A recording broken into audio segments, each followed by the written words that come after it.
Welcome to a new episode of Inside Marketing Design. This is a show where we take an in-depth look at how marketing design functions within different tech companies. If we haven't met before, then hello, I'm Charlie. I am the marketing design lead at ConvertKit, and I did a whole episode about how marketing design functions at ConvertKit as the first episode in this series, so you can go back and watch or listen to that if you'd like.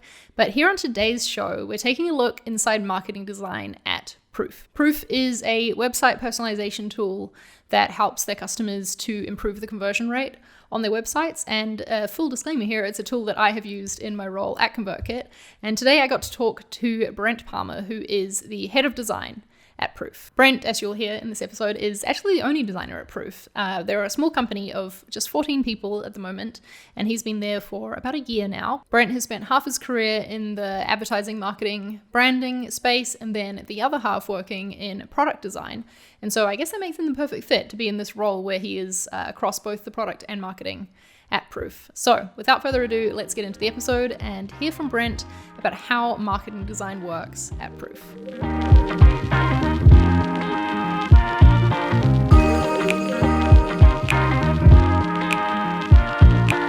All right, welcome Brent to Inside Marketing Design. Really excited to have you here and to be learning more about how marketing design works at Proof. Thanks, Charlie. Happy to be here. So you are like a little unique in terms of the other people that I'm talking to as part of the series, in that you are not solely a marketing designer. In fact, I don't think, maybe you wouldn't even describe yourself as that, but you do handle the marketing design at Proof, so you are the person to talk to about this. This is accurate. Yeah, tell us a little bit about that and about your role at Proof. Yeah, sure. So I joined Proof in 2019 as the lead designer there. So, we're a small company, 14 people.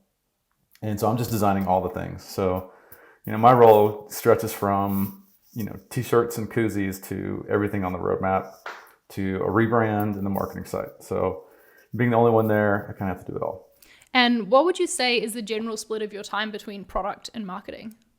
I'd say generally kind of where we are right now as a company, like at this very moment, my time is kind of 70% product, 30% marketing. Right. But that flipped, earlier around January 2020 when we were launching Experiences, our core product, and going through a rebrand. That was backwards. So that was about 70% brand and marketing, if not 100% at times, and less on product. Right. So it just depends on what the company needs, right, and the state that the company's in. How do you find that split doing both? How's that been for you, handling both sides of things? So it's a lot about making hard choices and trying to identify what's important. A lot of that has to do with picking and choosing the projects or identifying what I need to be working on and devote my design attention versus what I may need to give a set of tools or a set of kind of guidelines and assets to other people to help kind of build on their own. So I kind of want to automate some of the boring stuff. Yep. We have Austin Distal as the head of marketing, and he is pretty design savvy. So Great. He can kind of get by and do some things on his own. So part of my role is giving him things like style guide, design system, assets, writing style guide, and then he can go off and build things in Webflow and kind of get things done there. Nice. Okay, so you use Webflow for the site. We're going to talk about tools later, but that's interesting to me. Cool. Let's talk about the marketing team at Proof and who makes up the marketing team. Out of those 14 people, how many work on marketing? Yeah, so it's led by Dave Rugemoser, our CEO founder. Austin Distal, he's head of marketing. And I think newly coined director of personalization. Okay. I think. And then we kind of have sales and marketing rolled up together. So okay. The account people also coordinate and work on the same team as marketing. At ConvertKit, when we had sales and marketing combined, we sort of called it a growth team.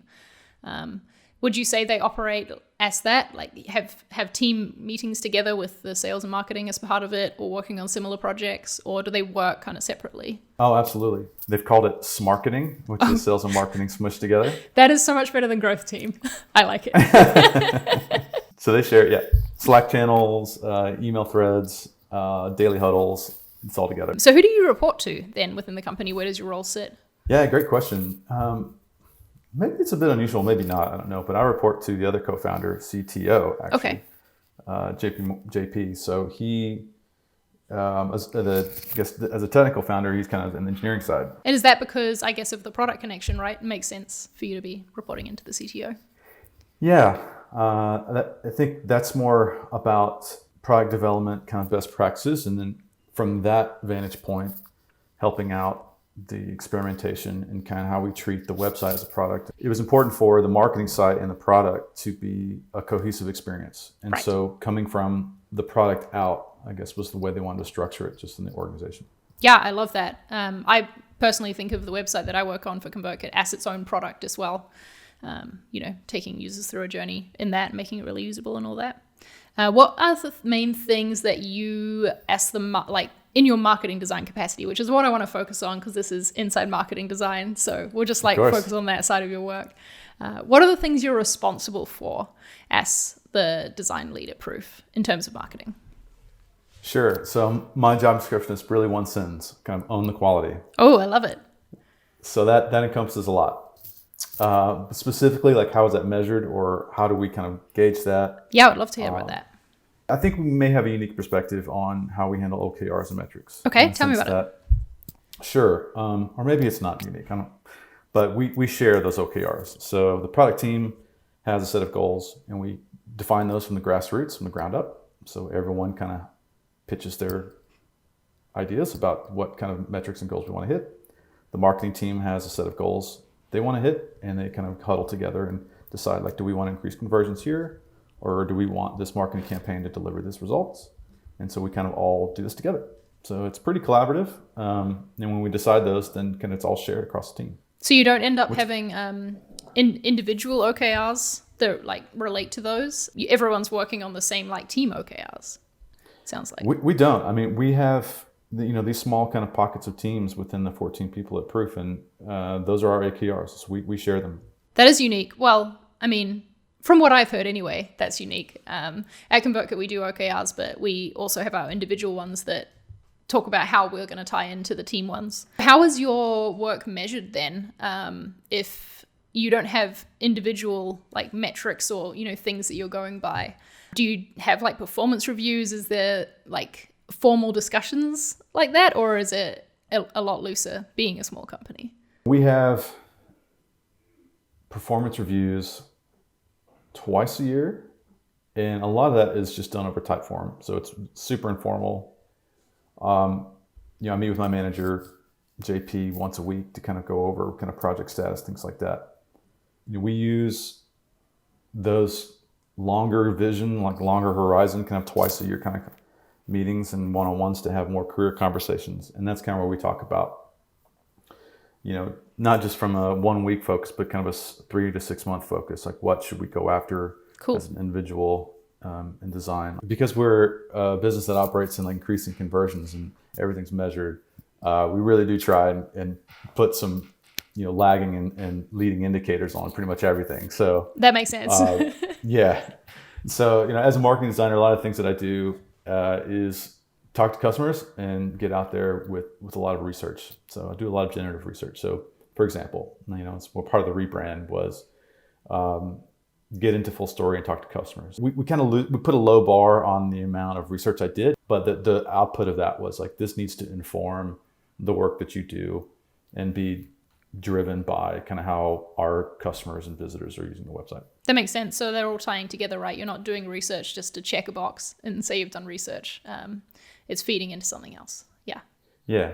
Let's talk about more of the things that make up your role, because you mentioned, and I wrote it down as soon as you said it, because I was like, oh, that's interesting. You mentioned giving the head of marketing a writing guide. So it sounds like you do a lot of things that aren't just design at Proof. And I don't want to get you to sit here and name them all, but can you give me a rough overview of the types of output and the types of work that you do? Oh, sure. Well, I would start by saying that one of the Proof core values is be scrappy. Cool. And so I think that means if you see a place to own, if you see something where you want to step up and kind of own that, you have permission to do so. And if you see a gap, then step in and fill it. And so one of the ways that I stepped in, examples is writing guide. So we had kind of different punctuation and uses of the word proof, and how we talked about ourselves was different kind of everywhere. And I was working on a style guide / design system at the time. And I was reading a lot from Jason at Intercom and how Shopify does their design system style guide with a writing component.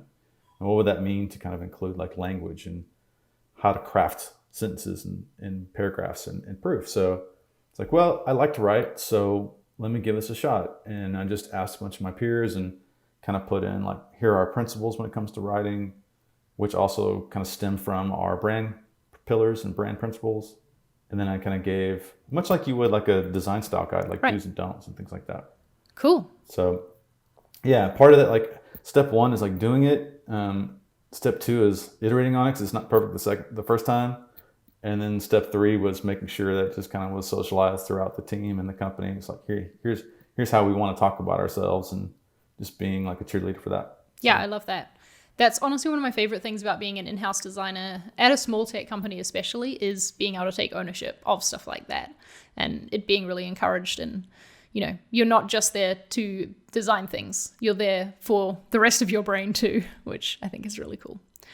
You also mentioned that sometimes you will hand over assets to the head of marketing for them to build pages themselves in Webflow, which is interesting to me. So the head of marketing is doing some design stuff, I guess, as well, which frees you up to focus on perhaps the more challenging projects that need a bit more design thinking.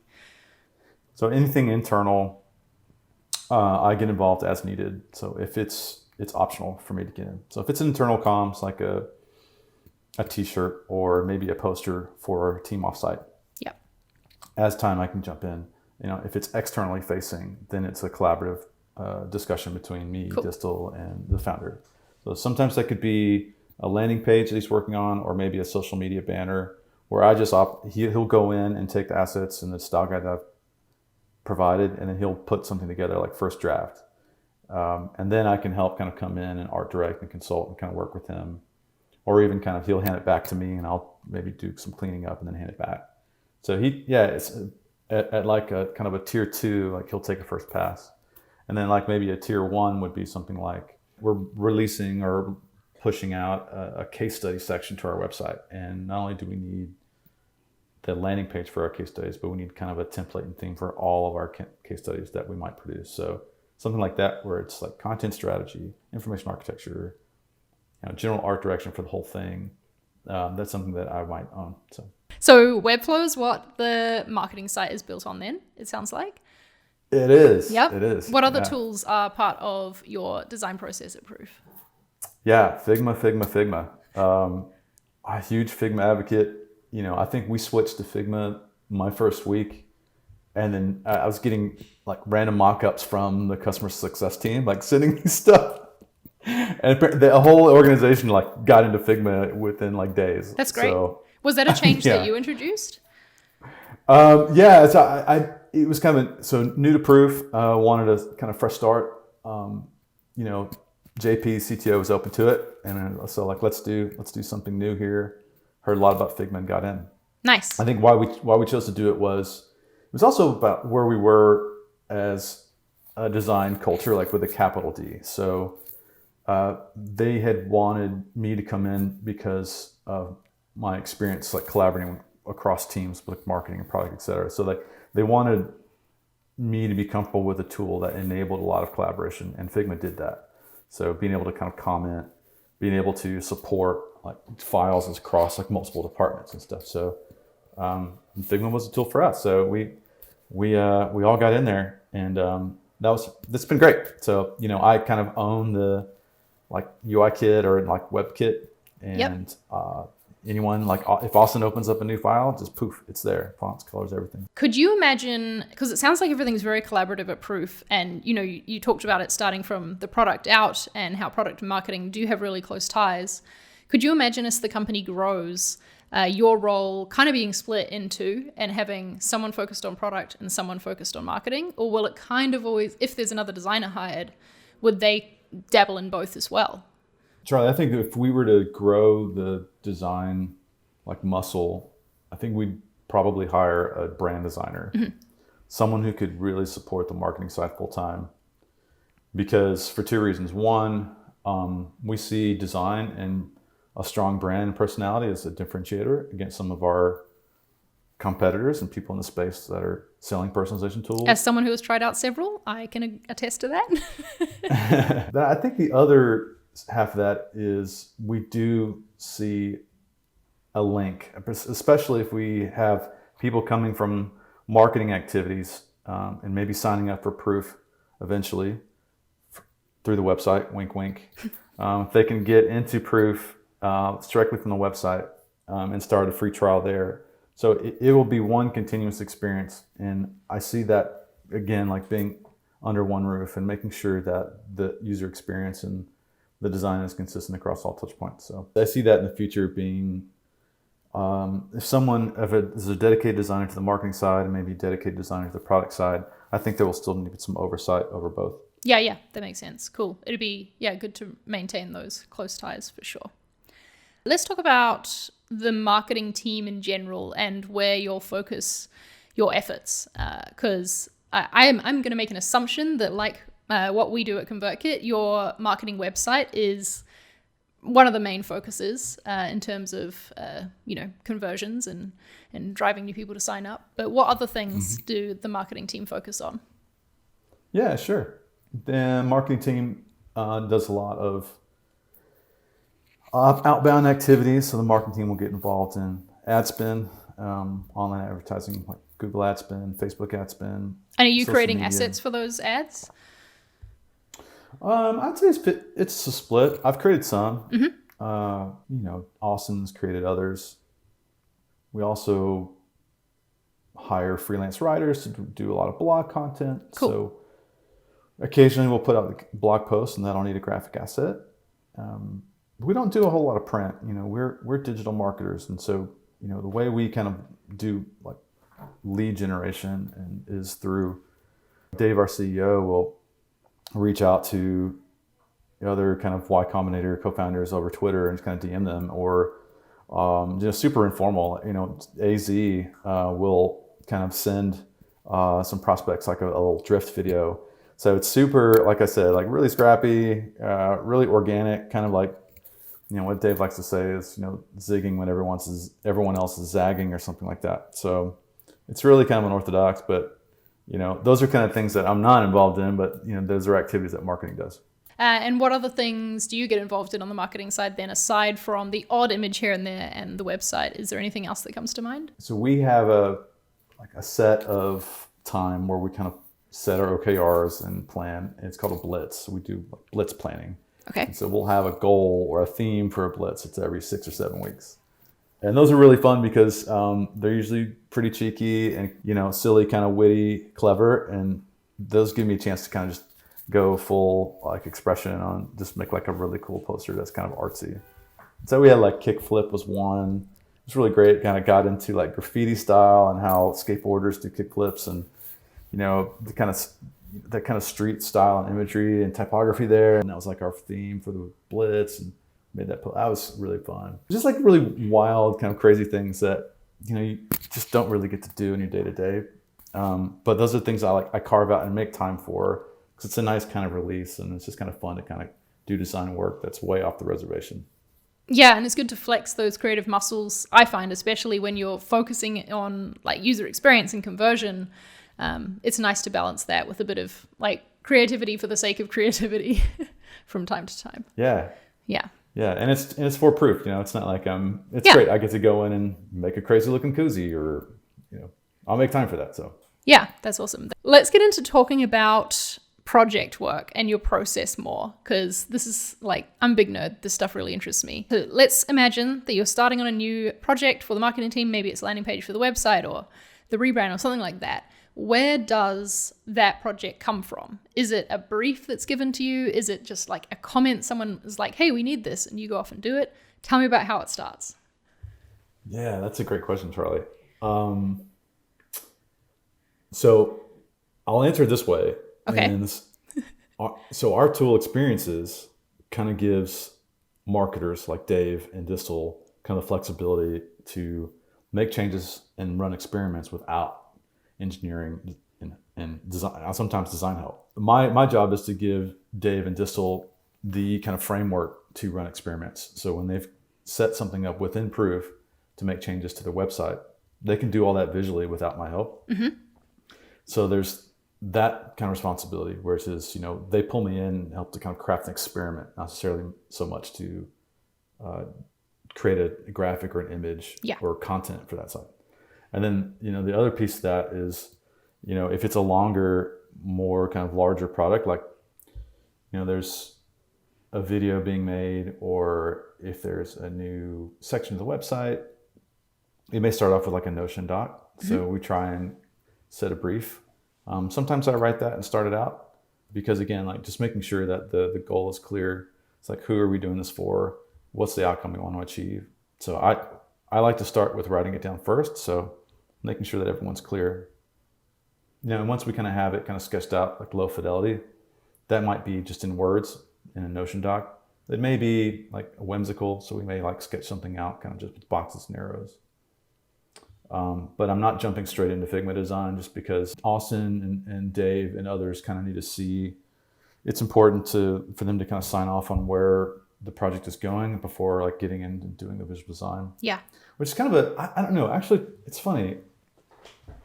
Sometimes that works, but sometimes I find that they kind of need to see it as well. I think that happens sometimes, that we can only get so far with wireframes and, plans before, like, I don't know, sometimes it just doesn't click until you see it looking more like an actual design.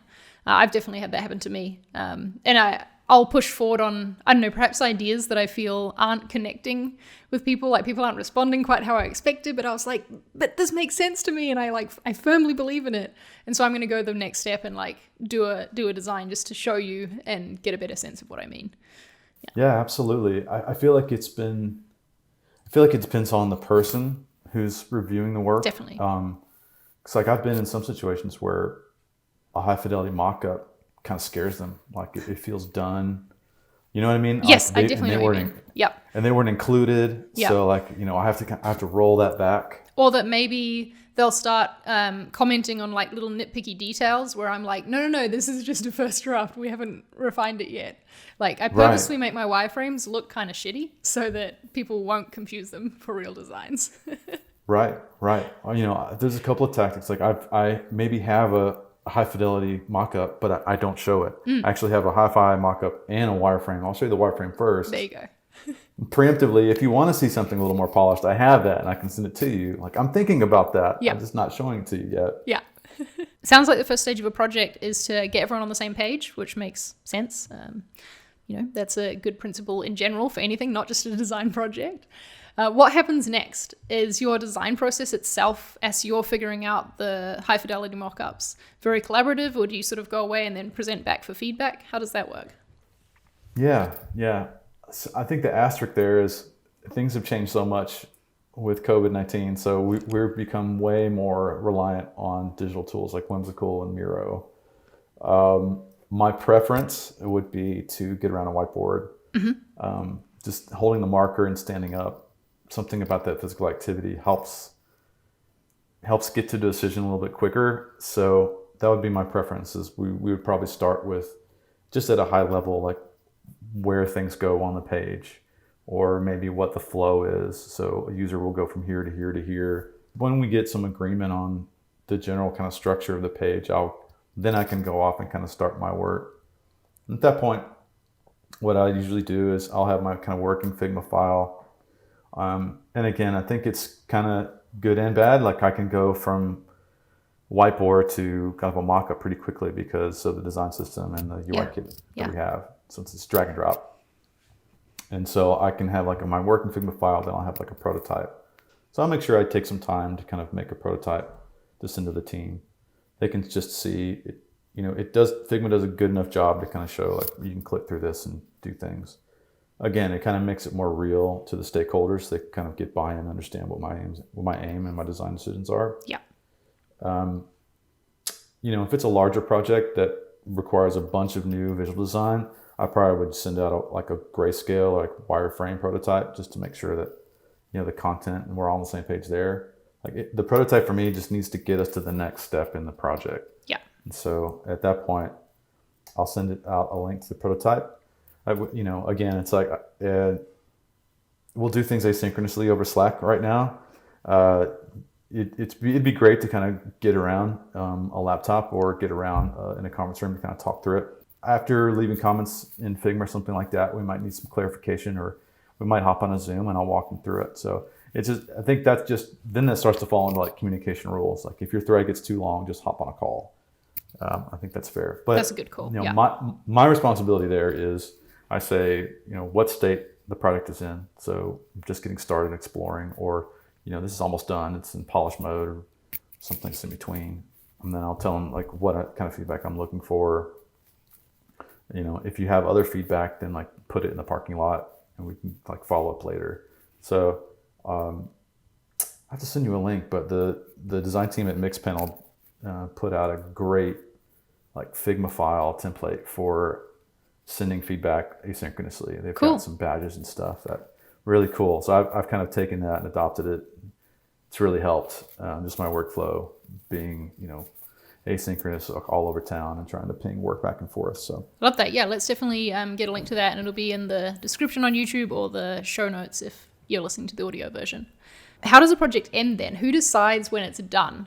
Is there like an official sign-off process? How does it end? Oh, Charlie, I'm laughing because it's never done. Not as an in-house designer, nothing's ever finished. But how do you decide when to put down this one project then and move on to another one for some time? Yeah, fair enough. I think when it goes live, that's when I can kind of step back, and as a team we can step back and just see the results. And like before we pick up a V2 or make changes to it, we're building these things to, again, like the principles we're applying to the site. Like Proof is an experimentation tool, so Proof runs a lot of experiments, and that's just what we do. We're going to build pages and run experiments to see what we can learn and find out. And so before we even kind of get back to doing any second round, we'll see how the results are coming in and then make improvements based on behavior. So what's been the most interesting experiment result? Something perhaps that you didn't expect to work as well as it did? Anything like that come to mind? It wasn't necessarily a design thing, but we experimented with different conversational tools on the marketing side, and we ran a couple of tools, and we ended up running one, and the experiment through a couple of different playbooks and A versus B versus C versus D didn't really perform as well as just a straight up form on a page. So that's more holistically is like a user experience experiment. Right. That makes sense. Yeah, say makes that sense. 5 times fast. And so we were able to kind of do that through the combination of like our tool, Proof Experiences, and this other widget. The reason why we did that was because Proof's brand was we want to be personal, and we're a personalization company. And an extension of being personal is offering like a chat or some kind of conversational tool on the website. Right. And that's a brand extension, but we didn't get the results that we wanted. And so maybe, what we assumed was like, well, wow, maybe being personal is being easy. Being personal is just having a form that you can do something simple. Yeah, just getting out of the way and letting the user do what they want. Makes sense. Yeah. Yeah. And so that was interesting learning for us. Yeah. Can I tell you quickly about a test that we ran once that was a really interesting result for me? Yeah. This was a couple of years ago, like close to when I first joined ConvertKit, and we were thinking about redoing our homepage. It was like quite long, and we sort of had this feeling that it was a little confusing, the way that we'd messaged everything on it. We had a data analyst on the team running tests at the time who had sort of come up against this research. And so we tested just chopping everything off the homepage, just having the header and the footer. So there was just like an image with a headline and a button and a footer. And it performed better than the long homepage with us trying to explain the information and things like that. That was a funny moment where I was just like, what am I doing with my life? If all we need to do is put a header, then boom, we're done. Luckily, the story has a happy ending in that then I did do a full redesign of the homepage that we tested against that like short one, and it won out by far. So, it was the type of content we had on it, not the fact that there was content on it that was the problem, if that makes sense. Yeah, I think that's the advantage of a designer, right? Mm-hmm. We're curious and we can tinker. Yeah. And so, back to your original question, is it done? We can continue to run we continue to try different things like versions of a homepage or how we get people to sign up for a free trial at Proof. Like those things can always be evolved and we can work and because people change, you know, and personas and visitors change their behavior. Absolutely. You know, a year from now, they may want to talk to someone over a chatbot, but you know, right now at this very moment, you know, they're more content to kind of fill out a form. So, and that's why we got to keep retesting stuff, right? So that we don't like let our assumptions from a year ago apply to now because things change. So we've talked about the fact that at Proof, you obviously measure a lot of things because that's what you're all about. Are you very close to that data? Like, will you be digging in and investigating it yourself, or is it kind of like a report that someone puts out and like how this is how this project done? How close are you to the data? I get pretty close to the data. So I guess maybe a bit unusual in the sense that I can write a little bit of SQL. I can get into like amplitude or mode or something like that and kind of run a query. I think that just has to do with like my background working with data tools. But yeah, thankfully everyone in the company has access to things like Google Analytics and amplitude, full story, on and on and on. But we can get in there. We're tooled up. We're instrumented and we can jump in. So if I'm curious, I have kind of the wherewithal to kind of get in, answer some questions myself. But we also have Smarketing has a dashboard for their key metrics. So they have that up on a big TV that's just kind of in the office. Right. When everyone else is in the office, that is. Right. Right now it's just the TV by itself. Yeah. Yeah, exactly. Okay. Let's talk about some of the harder stuff. So what are some of the main obstacles that you face in your role? Like, what are some of the challenges that you come across?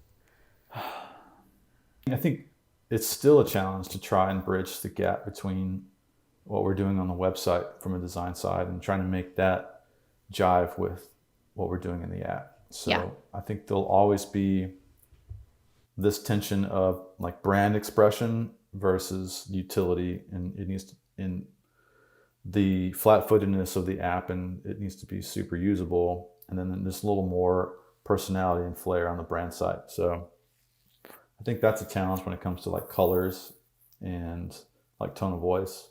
I think what I'm learning a lot is content has as much to do with an experiment and things you try on the website as it does the kind of who you're testing it for, or you know, who you're segmenting, who gets to see this experiment. You know, I think where we could grow is, I think someone with a true like data analytics background would be really helpful, because I think that would help, just selfishly, that would help me know what changes on a page are affecting behavior. Just another collaborator to kind of help understand like, hey, if we change this sentence and we change this image, and separately, this will have this effect, but if we change them at the same time together, it will have this effect. So I think some growth there would be good. That's a challenge. That's a pretty good challenge to be having, though, at the company size that you are, because in my experience anyway, and people that I've talked to, usually companies don't start thinking about that level of experimenting and testing until they're a lot bigger. Like, it's just not top of mind when they're getting started. And it doesn't have to be a thing that you wait until you're a big company to do, for sure. But obviously the nature of Proof, that's built into your DNA. Yeah. Which I guess would bring me to my third point, was the challenges. Our sample size is very limited. We're kind of running out of tests to run, or not tests to run, but just people to speak with. You know, our web traffic is pretty good, but it's not massive. We can't subdivide that traffic infinitely. You know, we kind of hit a limit of how much traffic we can actually split. So, you know, when you're a small company, you're kind of just getting started.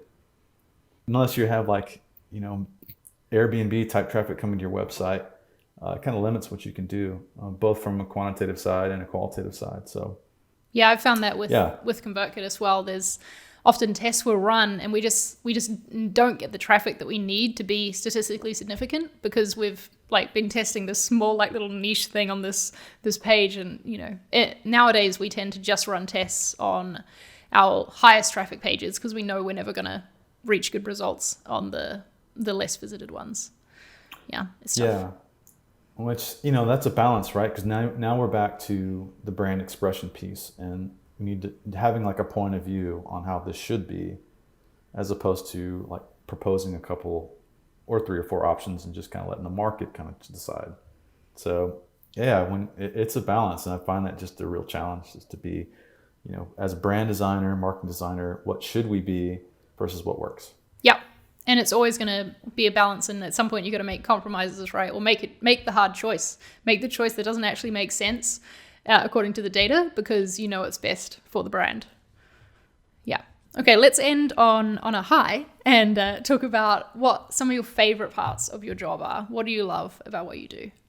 Oh, yeah. Well, I love talking to users, and I love talking to customers. I love just getting feedback from people who actually use the stuff. And it's just a joy and a delight to see people interact with the website or design and have it change their behavior and have it make a difference in kind of how they're working and how they're kind of experiencing proof. So yeah, it's really rewarding. Enjoy that piece. Cool. Yeah. Love it. All right. Well, thank you for being on the show, Brent. Where should people go if they want to follow you online? Is there anything you want to pitch to the people right now? No, nothing cooking at the moment, but you can definitely hit me up on Twitter, of course, Brent Palmer, at Brent Palmer, and you can also ping me at brentpalmer.me, and use proof.com. Come visit me. That's great. Yeah, got to get in the pitch for proof in there. All right. Thanks for being here, Brent. Thanks, Charlie. Well, I hope you enjoyed listening to that conversation that I had with Brent as much as I enjoyed doing the actual conversing part. It's really interesting to me, and obviously makes perfect sense, how their focus as a product, as a company, it then applies to their marketing team. They're using their own product, right? They're testing things, taking that view of experimentation, which I think is great to see. And probably would have been surprised if I hadn't heard Brent talk about that in this episode. I hope that was interesting for you to hear about, especially if you're at a company that isn't doing a lot of experimenting or testing right now. Maybe now that's something you want to try after hearing Brent talk about it in this episode and how it's benefited Proof. If you enjoyed this episode, something I'd really appreciate you doing is heading on over to Apple Podcasts and leaving a review for the show, because in case you didn't know, this is both a video and an audio show, so you can find it on YouTube, on my channel, Charlie Marie TV, or in whatever podcasting app you use. Just search for Inside Marketing Design, or head to insidemarketingdesign.co to see all of the episodes that have been out so far, and there will be more to come, I promise you that. Thanks for being here, thanks for tuning in, and I will see you next time for another nerdy deep dive into how marketing design works at another tech company next week.